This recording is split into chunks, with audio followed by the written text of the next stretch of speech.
केंद्रीय गृह मंत्री अमित शाह के खिलाफ टिप्पणी से जुड़े मानहानि मामले में कांग्रेस नेता राहुल गांधी को तत्कालीन तौर से कानूनी राहत मिली है। झारखंड हाई कोर्ट ने चाईबासा एमपी एमएलए कोर्ट की ओर से उनके खिलाफ संज्ञान लेते हुए सम्मन जारी करने के आदेश को सीधे तौर से खारिज कर दिया है। जस्टिस अनिल कुमार चौधरी के पीठ ने 9 अक्टूबर को यह आदेश पारित करते हुए मामले को पुनर्विचार के लिए निचली अदालत को वापस भेज दिया था। पीठ ने यह टिप्पणी करते हुए कहा था कि सीनियर मजिस्ट्रेट ने संज्ञान लेने का आदेश सत्र न्यायालय के आदेश से प्रभावित होकर पारित किया था। यह जो पूरा मामला है, इस पूरे मामले को समझे तो साल 2018 का मामला है। कांग्रेस के अधिवेशन में राहुल गांधी के उस बयान से जुड़ा हुआ मामला है जिसमें उन्होंने बीजेपी के तत्कालीन राष्ट्रीय अध्यक्ष अमित शाह को हत्यारा कहकर संबोधित कर दिया था। और इस बयान के बाद चाईबासा निवासी बीजेपी के नेता प्रताप कटियार ने राहुल गांधी के खिलाफ आपराधिक मानहानि की शिकायत कोर्ट में दर्ज कराई थी। शिकायत में यह कहा गया था कि राहुल गांधी ने यह कहा था कि कांग्रेस में कोई हत्यारा राष्ट्रीय अध्यक्ष नहीं बन सकता। कांग्रेस जन किसी हत्यारे को अध्यक्ष स्वीकार नहीं कर सकते और यह सिर्फ बीजेपी में ही संभव है। एक राष्ट्रीय स्तर पर हत्यारा पार्टी का अध्यक्ष है। अप्रैल 2022 में अदालत ने वारंट जारी किया। 2024 में भी वारंट जारी किया गया। राहुल गांधी की पेशी को लेकर छूट दी गई थी धारा 205 के आदेश के तहत, लेकिन इसमें चाईबासा कोर्ट ने यह खारिज कर दिया था कि राहुल गांधी को उपस्थित होना जरूरी भी है। लेकिन जब हाईकोर्ट में मामला पहुंचा तो फिर हाईकोर्ट ने उन्हें कुछ समय तक राहत जरूर दी थी। इसके बाद मार्च 2024 में इस याचिका पर दोबारा सुनवाई की बात हुई थी और उसके बाद 2025 में इस पर गैर जमानती वारंट जारी किया गया था। इसके बाद राहुल गांधी ने 6 अगस्त 2025 को कोर्ट में व्यक्तिगत रूप से अपनी पेशी उपस्थिति दर्ज कराई, कोर्ट के सामने सरेंडर किया। उसके बाद झारखंड हाईकोर्ट में चाईबासा एमपी एमएलए कोर्ट के संज्ञान लेने और सम्मन जारी करने को एक बार फिर से चुनौती दी गई, जिस पर गुरुवार को उन्हें राहत मिली है और इसके बाद कोर्ट ने इसे खारिज करके निचली अदालत को भेज दिया है। 20 सितंबर 2025 राजधानी लखनऊ की भी एक मामला है। एमपी एमएलए कोर्ट में यह मामला था। राहुल गांधी समेत कांग्रेस के कई शीर्ष नेताओं के खिलाफ एक नया केस भी दर्ज किया गया था। यह मामला भी राहुल गांधी के विवादित बयान से जुड़ा हुआ ही है, जिसमें उन्होंने ये कहा था कि हम अब बीजेपी से नहीं बल्कि आरएसएस और भारतीय राज्य से लड़ रहे हैं। उन्होंने कहा कि हम बीजेपी के खिलाफ नहीं हैं। बीजेपी के खिलाफ के अलावे राहुल गांधी ने कहा कि आरएसएस से भी मेरी लड़ाई है। इसके बाद उन पर देशद्रोह के मामले भी दर्ज किए गए थे। ये एक मामला अलग था, लेकिन इसके बाद अगर देखा जाए 2014 से 2024 के बीच में तो राहुल गांधी पर कितने केस दर्ज हुए? 10 सालों में 20 से ज्यादा मामले राहुल गांधी पर दर्ज किए गए, जिसमें गुजरात में मोदी सरनेम मामले में एक में दोषी हुआ था। गुजरात हाईकोर्ट की तरफ से सुप्रीम कोर्ट ने जिस पर राहत दे दी थी। इसके अलावा भी कई सारे मामले हैं।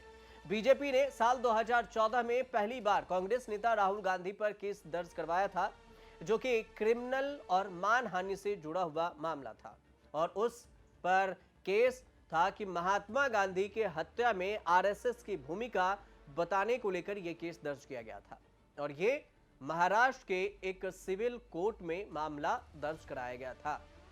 यही दूसरा मामला था। एक 2016 में भी राहुल गांधी के खिलाफ असम के गुवाहाटी में धारा 499 और 500 के तहत में मानहानि का केस दर्ज करवाया गया और उस पर यह मामला राष्ट्रीय स्वयंसेवक संघ यानी आरएसएस पर विवादित टिप्पणी को लेकर दर्ज की गई थी। इसके बाद मामला आता है 2017 में। 2017 में भी राहुल गांधी पर एक और केस दर्ज किया गया और यह केस था बेंगलुरु में। बेंगलुरु में पत्रकार गौरी लंकेश के हत्या के मामले में आरएसएस की टिप्पणी की गई और इस टिप्पणी पर मुंबई में मानहानि का मामला राहुल गांधी पर दर्ज करवाया गया था। कांग्रेस नेता राहुल गांधी पर साल 2018 में भी कई केस दर्ज हुए। इसमें उत्तर प्रदेश की राजधानी लखनऊ में और दूसरा मुकदमा दर्ज हुआ सुल्तानपुर में, फिर तीसरा रांची में और फिर चौथा महाराष्ट्र में। इन पर 2018 में 4 जगह से केस दर्ज हुए। रांची में उनके खिलाफ 20 करोड़ रुपए के मानहानि का केस दर्ज किया गया था। यूपी में उन पर प्रधानमंत्री नरेंद्र मोदी और बीजेपी पर विवादित टिप्पणी को लेकर मामला दर्ज किया गया था, जो मानहानि से जुड़ा हुआ मामला था। 2018 में राफेल डील को लेकर बीजेपी का मजाक उड़ाने को लेकर राहुल गांधी पर गुरुग्राम में, हरियाणा के गुरुग्राम में एक और केस दर्ज किया गया। अब बात आती है 2019 की। 2019 में मोदी सरनेम को लेकर राहुल गांधी पर देश भर में करीब 5 केस दर्ज किए गए थे। राहुल गांधी ने रैली में यह कहा था कि मोदी सरनेम के लोग ही चोरी क्यों करते हैं, चोर क्यों हैं। उन पर सूरत में, पटना में, अहमदाबाद, रांची, दिल्ली में केस दर्ज हुआ था। सूरत कोर्ट ने उन्हें दोषी ठहराया था, जिसके बाद राहुल गांधी की सदस्यता चली गई थी और इसके बाद उनको फिर सुप्रीम कोर्ट से राहत दी गई। 2019 में तत्कालीन बीजेपी अध्यक्ष अमित शाह पर भी हत्या के आरोप में कांग्रेस सांसद राहुल गांधी पर केस दर्ज हुआ, अहमदाबाद कोर्ट में ही मानहानि का। और इसी पर जो एक टिप्पणी आई थी, वो रांची में भी केस दर्ज हुआ अमित शाह के खिलाफ, जो बयान दिया था। 2021 में भी झारखंड में राहुल गांधी पर मुकदमा दर्ज हुआ और फिर दिल्ली में भी उन पर रेप विक्टिम को लेकर जो वादे किए गए थे और दावे किए गए थे, उस पर उन पर केस दर्ज हुआ था, जिसमें उन पर पॉक्सो की धारा लगाई गई थी। दिल्ली हाई कोर्ट में यह मामला पेंडिंग है फिलहाल।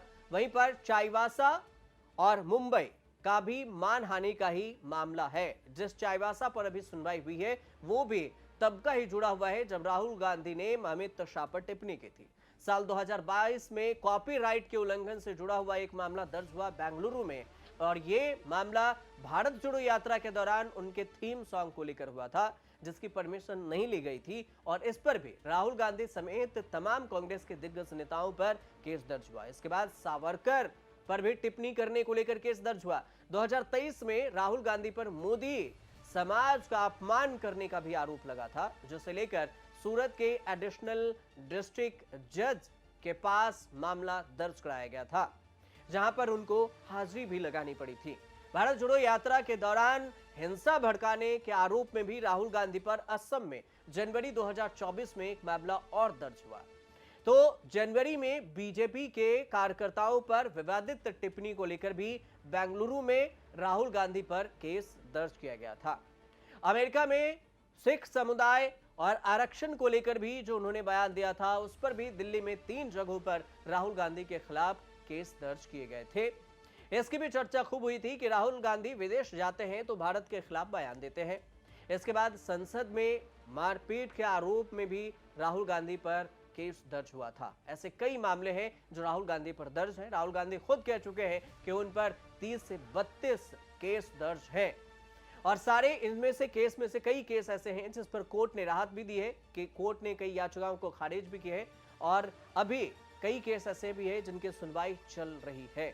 तो कुल मिलाकर राहुल गांधी पर जो केस दर्ज हुआ उसके और चाईबासा कोर्ट को जो फटकार लगाई गई है, उधर झारखंड मामले में जो राहुल गांधी को राहत देते हुए उस मामले पर। ये वीडियो अगर आपको अच्छे लगे तो हमारे चैनल से जरूर जुड़िए, हमारे चैनल को सब्सक्राइब कीजिए, शेयर कीजिए, कमेंट कीजिए और देखते रहिए न्यूज़ तक।